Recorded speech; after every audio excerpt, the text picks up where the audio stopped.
ನಕಾರಾತ್ಮಕ ಮಾತಾಡದೆ ನೂತನ ಮುಖ್ಯಮಂತ್ರಿಗಳಾಗಿ ನಾಳೆ ಪ್ರಮಾಣ ವಚನ ಸ್ವೀಕಾರ ಮಾಡ್ತಾ ಇದ್ದಾರೆ. ಅವರಿಗೆ ಶುಭ ಹಾರೈಕೆಯನ್ನು ಸಲ್ಲಿಸಿ ಆದಷ್ಟು ಇನ್ನೇನು 2 ವರ್ಷ ಉಳಿದಿದೆ. ಕರ್ನಾಟಕದಲ್ಲಿ ಕೊನೆಯ ಅವಧಿಯ ಕಾಂಗ್ರೆಸ್ ಸರ್ಕಾರ ಇರ್ತದೆ. ಇಷ್ಟರಲ್ಲಿ 2 ವರ್ಷದಲ್ಲಿ ಏನು ಸಾಧ್ಯ ಆದರೆ ಒಳ್ಳೆಯ ಕೆಲಸ ಮಾಡಲಂತೇಳಿ ನಾನು ಶುಭ ಹಾರೈಕೆಯನ್ನು ಸಲ್ಲಿಸ್ತೇನೆ. ಸರ್, DK ಶಿವಕುಮಾರ್ ಅವರು CM ಆಗಿರೋದ್ರಿಂದ ವಿಜೇಂದ್ರಗಾಗಿ ಅಶೋಕಾಗಿ ಲಾಭ ಏನು ನಷ್ಟ ಏನು ಸರ್? ಏನು ಅವ್ರಿಗೆ ಕೇಳಬೇಕು ನೀವು. ಅವರಿಗೆ ಲಾಭ ನಷ್ಟ ಇಡೀ ಸಾಮಾಜಿಕ ಜಾಲತಾಣದಲ್ಲಿ ಚರ್ಚೆ ಆಗ್ತಾಯಿದೆ. ಯಾಕಂದರೆ ಪರಿಣಾಮಕಾರಿಯಾಗಿ ವಿಧಾನಸಭೆಯಲ್ಲಿ ಮತ್ತು ವಿಧಾನಸಭೆ ಹೊರಗೆ ಯಾವುದೇ ರೀತಿ ಕಳೆದ 3 ವರ್ಷಗಳಿಂದ ಜನಪರವಾದಂಥ ಅದನ್ನು ಅಂತಿಮ ನಿರ್ಣಯಕ್ಕೆ ಬರುವ ರೀತಿಯಲ್ಲಿ ಒಂದು ಹೋರಾಟನೂ ಮಾಡಲಿಲ್ಲ. ಮತ್ತು ವಿಧಾನಸಭೆಯಲ್ಲಿ ರಾಜ್ಯಾಧ್ಯಕ್ಷರು ಯಾವ ರೀತಿ ಭಾಷಣ ಮಾಡಿದ್ರು, ನೇರವಾಗಿ ಸರ್ಕಾರವನ್ನು ಎಲ್ಲಿಯೂ ಸಿಕ್ಕಿ ಹಾಕಿಕೊಳ್ಳುವಂಥ ಯಾವುದೇ ರೀತಿಯ ಮಾತುಗಳಲ್ಲಿ ಹರಿತವಾದಂಥದ್ದು ಇರಲಿಲ್ಲ. ಕೇವಲ ತಮ್ಮ ಪೂಜ್ಯ ತಂದೆಯವರ ಗುಣಗಾನ, ಅವ್ರು ಕೊಟ್ಟಂಥ ಸೈಕಲ್ಲು, ಅವ್ರು ಕೊಟ್ಟಂಥ ಮಹಿಳೆಯರ ಭಾಗ್ಯಲಕ್ಷ್ಮಿ ಬಿಟ್ಟರೆ ಏನೂ ಈ ಸರ್ಕಾರದ ಮೇಲೆ ನೇರವಾಗಿ ಯಾವುದೇ ರೀತಿ BJPಯಿಂದ ಒಂದು ರೀತಿ ಸೀರಿಯಸ್ ಆಗಿ ಗಂಭೀರವಾಗಿ ಯಾವುದೇ ವಿಷಯಗಳನ್ನು ತಾರ್ಕಿಕ ಅಂತ್ಯಕ್ಕೆ ಒಯ್ಯಲಾರದು ಇಡೀ ರಾಜ್ಯದ ಜನರಿಗೆ ಗೊತ್ತಿದೆ. ಇದು ಸಾಕಷ್ಟು ಮಾಧ್ಯಮಗಳಲ್ಲಿ, ದೃಶ್ಯ ಮಾಧ್ಯಮಗಳಲ್ಲಿ, ಸಾಮಾಜಿಕ ಜಾಲತಾಣದಲ್ಲಿ ಕರ್ನಾಟಕದಲ್ಲಿ ವಿರೋಧ ಪಕ್ಷ ಸತ್ತಿದೆ ಅನ್ನುವಂಥ ಒಂದು ಜನರ ಭಾವನೆ ಬರೋ ಮುಂದೆ ಮತ್ತು ಇವರ ಸಾಧನೆ ಏನು, ಈ ಸಾಧನೆ ಇರುವುದರಿಂದ ಕರ್ನಾಟಕದಲ್ಲಿ BJP ಒಂದು ವಿರೋಧ ಪಕ್ಷವಾಗಿ ವಿಫಲ ಆಗಿದೆ ಅನ್ನೋಂಥ ಕಟ್ಟು ಟೀಕೆಗೆ ಇವತ್ತು ಒಳಗಾಗಿದೆ.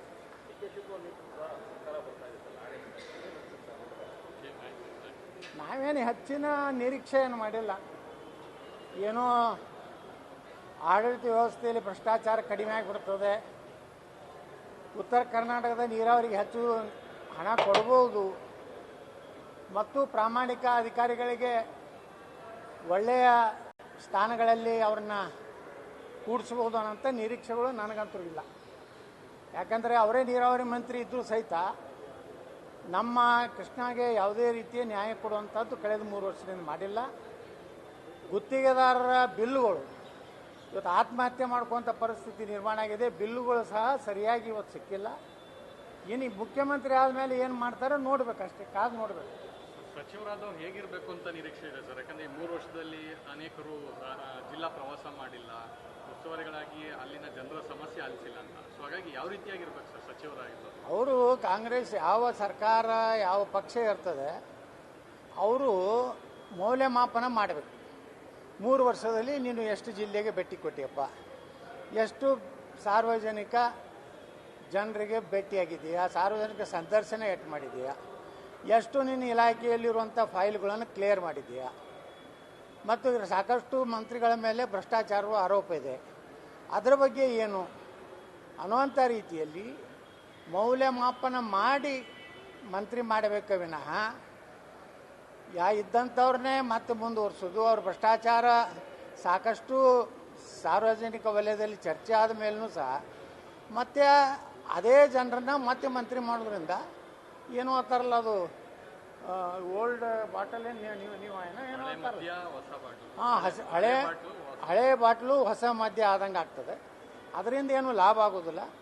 ಈಗ 3 ವರ್ಷದಾಗ ನಾವು ನೋಡಿದ್ದೀವಿ ಮಂತ್ರಿಗಳ ಯಾರ್ಯಾರು ಸಾಮರ್ಥ್ಯ ಅನ್ನೋದು ಸಾಕಷ್ಟು ನಿಮ್ಮ ಮಾಧ್ಯಮದಲ್ಲಿಯೂ ಸಹ ಚರ್ಚೆ ಆಗಿದೆ. ನಿಜವಾಗಿಯೂ ಒಳ್ಳೆಯ ಸರ್ಕಾರ ಕೊಡಬೇಕಾದ್ರೆ ಒಳ್ಳೆಯ ಮಂತ್ರಿಗಳನ್ನು ಆಯ್ಕೆ ಮಾಡ್ಕೋಬೇಕು.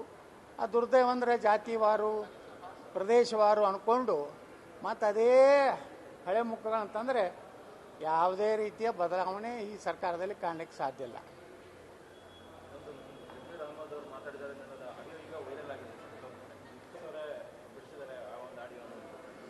ಸಹಜವಾಗಿ ನೋಡ್ರಿ, ಕಾಂಗ್ರೆಸ್ನಲ್ಲಿ ಅವ್ರನ್ನ ಮಂತ್ರಿ ಮಾಡಬಾರ್ದು ಅಂತೇಳಿ ಒಂದು ಗುಂಪು ಮೊದಲಿನಿಂದ ಅದು ಪ್ರಯತ್ನ ಇದ್ದೇ ಇತ್ತು. ಯಾಕಂದರೆ ಅವರು ಸ್ವಲ್ಪ ಏನು ಜಮೀರ್ ಅಹ್ಮದ್ ಅವರು ನಮ್ಮ ಸಿದ್ದರಾಮಯ್ಯನವ್ರನ್ನ ಅತ್ಯಂತ ಒಬ್ಬ ಅವರ ಆಜ್ಞಾಧಾರಕರಾಗಿ ಇದ್ದರು ಅನ್ನುವಂಥದ್ದು ಒಂದು ದೊಡ್ಡ ಗಂಭೀರವಾದಂಥ ಆರೋಪ ಇತ್ತು. ಈಗ ಈ ದಾವಣಗೆರೆ ಒಳಗೆ ಸಿಗ್ಬಿದ್ದಾರೆ, ಅಲ್ಲಿ ಅವ್ರನ್ನ ಮುಗಿಸ್ಬೇಕು ಅನ್ನೋಂಥ ತಂತ್ರ ಇನ್ನೊಂದು ಗುಂಪಿಂದ ಇದ್ದೇ ಇದೆ. ಅವರು ಯಾಕಂದರೆ ಇಂಥ ಆಡಿಯೋ ವಿಡಿಯೋ ಬಿಡೋರು ಇಬ್ಬರೇ, ಒಬ್ಬರು ರಾಜ್ಯದಲ್ಲಿ ಎರಡು ಪ್ರದೇಶ, ಒಂದು ರಾಜ್ಯ ಎರಡು ಬಿ ಜೆ ಪಿ ಇರಲಿ ಕಾಂಗ್ರೆಸ್ ಇರಲಿ, ಅವರಿಬ್ಬರೇ ಅವರ ಒಳಗೆ ಒಬ್ಬರು ಬಿಟ್ಟಿರ್ತಾರೆ. ಯಾರು ಒಬ್ಬರು ಬಿಟ್ಟಿರ್ತಾರೆ, ಅದನ್ನು ನೀವು ಪರಿಶೀಲಿಸ್ರಿ, ಗಂಭೀರವಾಗಿ ತಗೊಂಡ್ರಿ. ನೀವು ಅರ್ಧ ಗಂಟೆ ವಿಶೇಷ ಕಾರ್ಯಕ್ರಮದಲ್ಲಿ ಬಹಿರಂಗಪಡಿಸಿ. ಇಲ್ಲ, ಹೆಸರು ಹೇಳುವುದಂದ್ರೆ ಏನಾಗ್ತದೆ,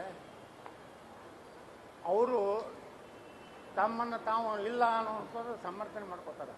ಅದು ಇಡೀ ರಾಜ್ಯಕ್ಕೆ ಜನ ಗೊತ್ತದೆ ಯಾರ ಬಳಿ ಆಡಿಯೋ ವಿಡಿಯೋ ಇರ್ತಾವೆ ಅನ್ನೋದು. ಅವ್ರು ಇಬ್ಬರಲ್ಲೇ ಬಿ ಜೆ ಪಿದಾದ್ರೆ ಇವರು ಎಕ್ಸು, ಕಾಂಗ್ರೆಸ್ ಆದರೂ ವಾಯ್, ಇಷ್ಟೇ, ಮತ್ತಾರು ಇಲ್ಲ.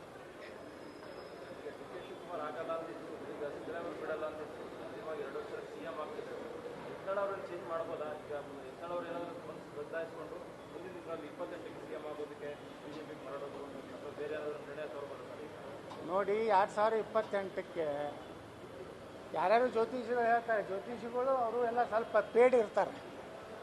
ಅವ್ರಿಗೆ ಹೆಚ್ಚು ದುಡ್ಡು ಕೊಟ್ಟ ಕೂಡಲೇ ಸೂರ್ಯಚಂದ್ರವರವರೆಗೆ ಇವರೇ ಮುಖ್ಯಮಂತ್ರಿ ಇರ್ತಾರೆ ಅಂತ ಹೇಳ್ತಾರೆ. ಅಲ್ರಿ, ಸೂರ್ಯಚಂದ್ರವರಿಗೆ ಹೆಂಗಿರ್ತಾರೆ ಅಂದರೆ ಅವ್ರು ನಾಳೆ ಕ್ಯಾನ್ಸರ್ ಆಗಿ ಸಾತ್ರೆ ಹಂಗೆ, ಅದು ನನ್ನ ಕಡೆ ಇಲ್ಲ. ಆದರೆ ಸೂರ್ಯಚಂದ್ರ ಅಂತ ನಾ ಹೇಳಿದ್ದೆ ಅಂತ ಹೇಳ್ತಾರೆ. ಬಟ್ನೆ ಮುಖ್ಯಮಂತ್ರಿ ಇದ್ದಾಗ ಸತ್ರು ಏನು ಹೇಳ್ತಾರೆ ಅವರು, ನಾ ಹೇಳಿದ್ದೆ, ಆದರೆ ಆಯುಷ್ಯ ನನಗೆ ಕೈಗಿಲ್ಲ, ಅದು ಬ್ರಹ್ಮ ಬರೆದಿತ್ತು, ಬ್ರಹ್ಮ ಲಿಖಿತ, ಅದಕ್ಕೆ ಸಂಬಂಧ ಇಲ್ಲ.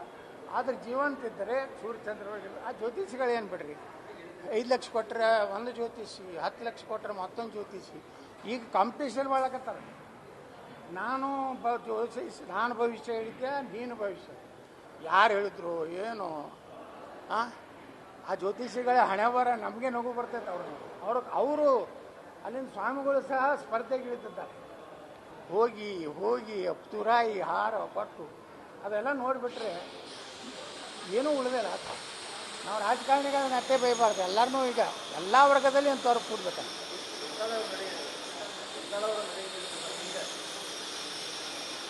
ನಮ್ಮದಂತೂ ಹಿಂಗೆ ನಡೆ ನೋಡ್ರಿ, ನಮ್ಮದು ನಡೆ. ಮೊನ್ನೆ ರಾತ್ರಿ ಸಿದ್ದರಾಮಯ್ಯನವ್ರು ನೋಡ ಇದ್ರು, ಬೆಳಿಗ್ಗೆ ಎಲ್ಲರೂ ಡಿ ಕೆ ಶಿವಕುಮಾರ್ ನೋಡ. ಪಾಪ ಸಿದ್ದರಾಮಯ್ಯನವ್ರು ಒಬ್ಬರೇ ಕೂತ್ಬಿಟ್ಟಾರೆ ಮನ್ಯಾಗ ಸೋಫಾ ಮೇಲೆ. ಎಲ್ಲರೂ ಡಿ ಕೆ ಶಿವಕುಮಾರ್ ಮನೆಯಾಗ ಅದ, ಎಲ್ಲರೂ ಅತ್ಯಂತ. ಆದರೆ ಈ ಸಲ ಭಾಳ ಬುದ್ಧಿವಂತಿಕೆಯನ್ನು ಉಪಯೋಗ ಮಾಡ್ಯಾರ ನಮ್ಮ ಸಚಿವರುಗಳು. ಲೇಖನಗಳನ್ನು ಬರೆದಾರ ಪತ್ರಿಕೆಯಲ್ಲಿ, ಸಾಮಾಜಿಕ ಜಾಲತಾಣದಲ್ಲಿ. ಸಿದ್ದರಾಮಯ್ಯನವರ ಕಾಲ ಸುವರ್ಣ ಯುಗ, ಹಿಂದುಳಿದವರಿಗೆ ಒಂದು ಅರೆ ಅಷ್ಟೆಲ್ಲ ಬರೀತಿರಲ್ಲ, ಗಟ್ಟಿಯಾಗಿ ಹೈಕಮಾಂಡಿಗೆ ಹೇಳ್ಬಿಟ್ರೆ ಮುಗಿದು 35-37 ಮಂದಿ ಸಹಿ ಮಾಡಿ ಕೊಟ್ಟರೆ ಸಿದ್ದರಾಮಯ್ಯ ಚೇಂಜ್ ಮಾಡಿರ್ತಾರೆ. ಅವರು ಅಹಿಂದಾನೂ ಹೋಯ್ತು, ಅಹಿಂದ ಅನ್ನೋರೇ ಅಹಿಂದ ಮುಖ್ಯಮಂತ್ರಿನ ತೆಗೆದ್ರು. ಇಲ್ಲಿ ಅಷ್ಟೇ ಅಹಿಂದ ತೆಗಿಲಿಲ್ಲ, ಇಡೀ ದೇಶದಲ್ಲಿ ಎಲ್ಲ ಅಹಿಂದ ಮುಖ್ಯಮಂತ್ರಿಗಳು ಮನೆಗೆ ಹೋದರು. ಎಲ್ಲರೂ ಮೇಲ್ಜಾತಿಯವ್ರತ್ತೇನು ಕರಿತೀರಿ, 4 ರಾಜ್ಯದಾಗ ಅದ ಕಾಂಗ್ರೆಸ್ನ 4 ಕಡೆ ಮೇಲ್ಜಾತಿಯವರು. ನಮ್ಮ ರಾಹುಲ್ ಗಾಂಧಿಯವರು ಹೇಳ್ತಾ ಇರ್ತಾರೆ, ಗಗನಯಾನಕ್ಕೆ ಹೋಗ್ಬೇಕಾದ್ರೂ ಮೀಸಲಾತಿ ಬೇಕು, ಕ್ರಿಕೆಟ್ ಆಡಬೇಕಾದ್ರೂ ಮೀಸಲಾತಿ ಬೇಕು, ಮತ್ತೇನ್ರಿ ಅದೇನು ಹಾಕಿ ಆಡ್ಲಕ್ಕೂ ಮೀಸಲಾತಿ ಬೇಕು. ಮತ್ತು ಇಲ್ಲಿ ಮೀಸಲಾತಿನೇ ಕಾಂಗ್ರೆಸ್ನಾಗಿಲ್ಲ, ಇನ್ನೇನು ಯಾವ ಮೀಸಲಾತಿ ಕೊಡೋದು? ಸ್ವರ್ಗಕ್ಕೆ ಹೋಗ್ಬೇಕಾದ್ರೂ ಮೀಸಲಾತಿ ಬೇಕು, ಅದೊಂದು ಉಳಿದಿದೆ ನಾವು ಅವರಲ್ಲಿ. Thank you sir. News first, ನಿರ್ಭೀತಿಯಿಂದ ನಿಮ್ಮ ಪರವಾಗಿ.